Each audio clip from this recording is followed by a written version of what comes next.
Assalamualaikum warahmatullahi wabarakatuh. Nah, pada pertemuan kali ini kita akan belajar tentang kerajinan serat dan tekstil. Sebelumnya kita ketikkan dulu di mesin pencarian kita. Saya di pojok sini budaya, yuk kita masuk. Oke, kita sudah masuk, tampilannya akan seperti ini. Nah, kalian juga bisa merubah tampilan seperti ini menjadi tampilan seperti pada saat kalian membuka laptop atau PC. Caranya dengan cara klik tanda titik 3 ya di atas kanan atas ini, kemudian kita klik situs desktop. Nah, tampilannya seperti kalau kalian membuka menggunakan laptop. Kita cari, klik materi pembelajaran, kemudian kita klik prakarya kelas 7. Nah, di sini ada kerajinan serat dan tekstil. Arah panah ke bawah kita klik. Oke, kita sudah masuk materi. Kerajinan serat. Apa itu serat? Serat adalah suatu material yang perbandingan panjang dan lebarnya itu sangat besar. Serat biasa digunakan sebagai bahan baku pembuatan tekstil. Nah, bahan serat itu digolongkan menjadi 3 jenis. Yang pertama ada serat dari tumbuhan, yang kedua serat dari hewan, dan yang ketiga serat dari mineral. Serat dari tumbuhan biasanya bisa berasal dari bijinya, batang, daun, atau bahkan dari buahnya. Contohnya di sini sudah Ibu tuliskan, serat dari biji contohnya dari serat kapas atau serat kapuk.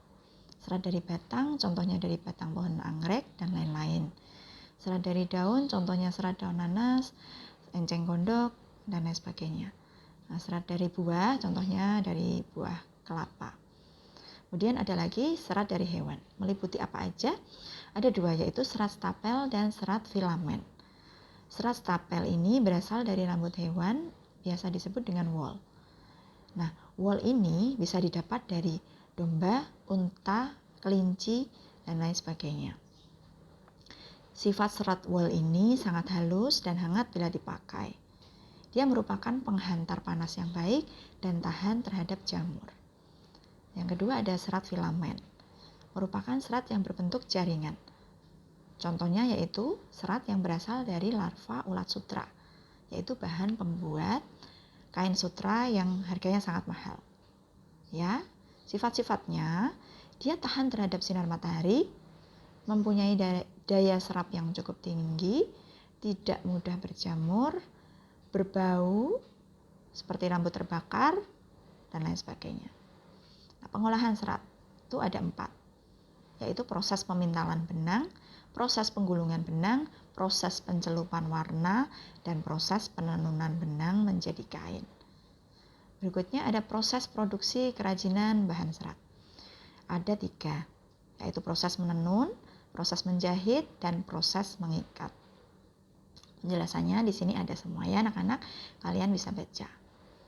Adapun syarat-syarat perancangan benda kerajinan ada 5, yaitu tentang kegunaan, kenyamanan, keluasan, keamanan, dan keindahan. Jadi, kerajinan ini dibuat supaya bisa dipetik kegunaannya, kenyamanannya, keluasan, keamanan, dan dinikmati keindahannya.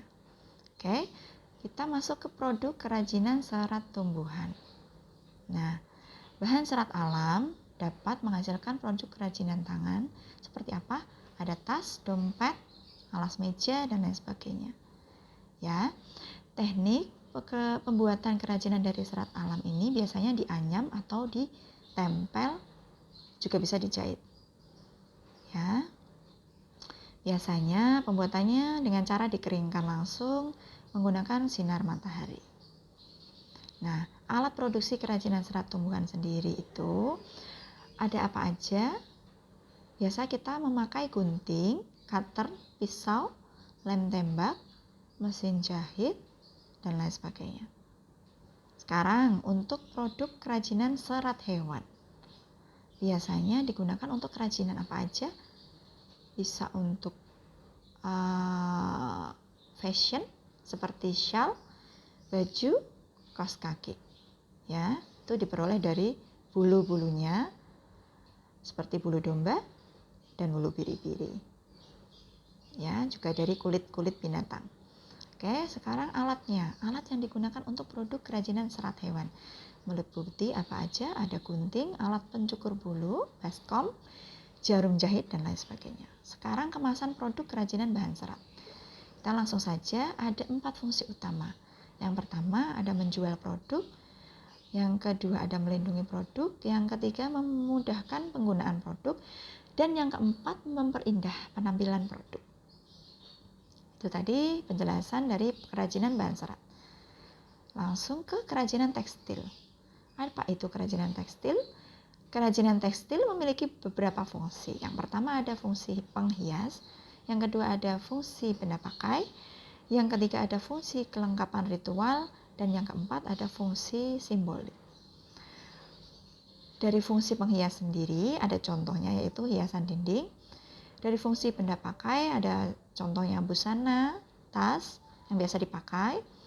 Untuk fungsi kelengkapan ritual biasanya untuk kain ulos untuk upacara adat, ya. Fungsi simboliknya ada tenun, batik, dan lain-lain. Jenis dan karakteristiknya dari kerajinan tekstil ada 2, yaitu struktural teknik dan dekoratif teknik. Maksudnya apa? Dari teknik struktural itu yaitu merupakan susunan dari garis, bentuk, warna yang dibentuk dari bahan yang dijalin sesuai teknik pembuatannya. Ya, sesuai strukturnya.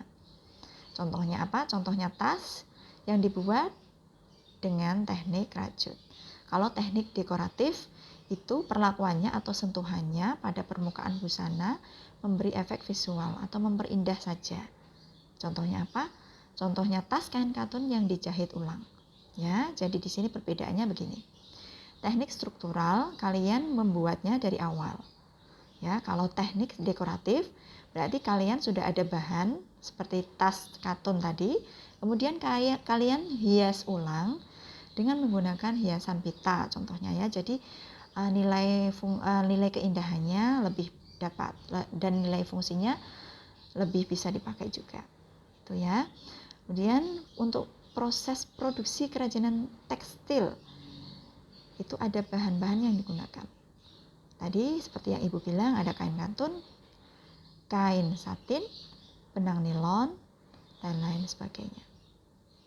Macam-macam kerajinan tekstil sendiri itu ada beberapa macam seperti batik, sulam, dan lain-lain. Nah, di bawah ada macam-macam video yang bisa kalian saksikan. Nanti kalian harus mempraktekkan atau membuat kerajinan, pilih salah satu. Boleh kerajinan serat, boleh kerajinan tekstil. Nah, di sini ada contohnya, ada tutorialnya, kalian bisa lihat. Semoga kalian paham atas penjelasan dari Ibu melalui sites Ibu ini. Jika yang kurang paham, boleh bertanya di kolom komentar. Akhir kata, wassalamualaikum warahmatullahi wabarakatuh.